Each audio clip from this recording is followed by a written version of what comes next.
I'm more mature now.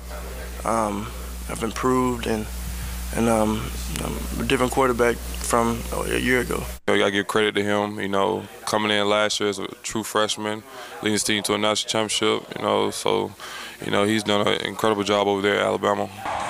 Jalen Hurts and Kelly Bryant have similar skill sets on the field. The one who plays better will likely get their team to the national championship game.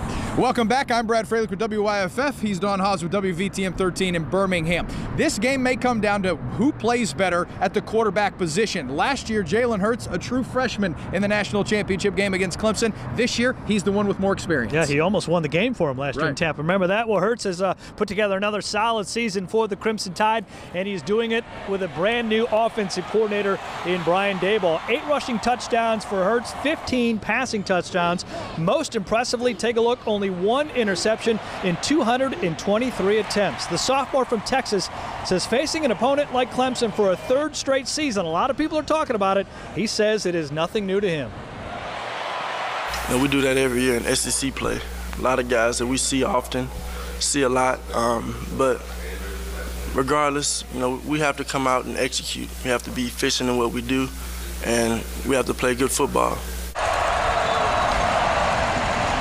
Through almost 2 seasons, Jalen Hurts already ranks number 2 on Bama's all-time touchdown leaders list with 59. His sophomore season is not done. Remember when senior quarterbacks used to play in games like this? Not anymore. No, not anymore. Kelly Bryant is making his first ever start in a college football playoff game. Kelly Bryant leading a Clemson offense that looks a lot different than the one we saw for the last 2 years with Deshaun Watson running the show. This offense much more balanced under Kelly Bryant. Kelly Bryant has thrown for just over 2,600 yards this season and has rushed for more than 600. But one of the key stats that jumps off the page is that Bryant leads Clemson in rushing attempts with 173. Nearly half of the touchdowns Bryant has accounted for have come on the ground. And while he's thrown the ball fewer times than Deshaun Watson, his completion percentage and yards per attempt are almost identical to what Watson did his junior year.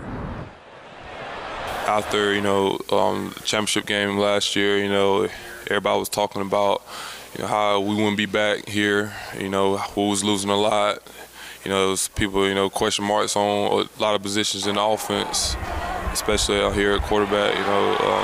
Really not a lot of people, gave this team a chance. So, we took it and ran with it. Bryant has passed every test thus far this year. The only loss on Clemson's schedule came when Bryant left the Syracuse game with an injury. This very well may come down to which of these quarterbacks makes the fewest mistakes, which one plays better on Monday night as to who wins. Yeah, I mentioned a moment ago that he's doing it with a new offensive coordinator, is Jalen Hurts and Brian Daboll. A lot of people were questioning how he would perform without Lane Kiffin being here. Kiffin was so imaginative with offensive play calls.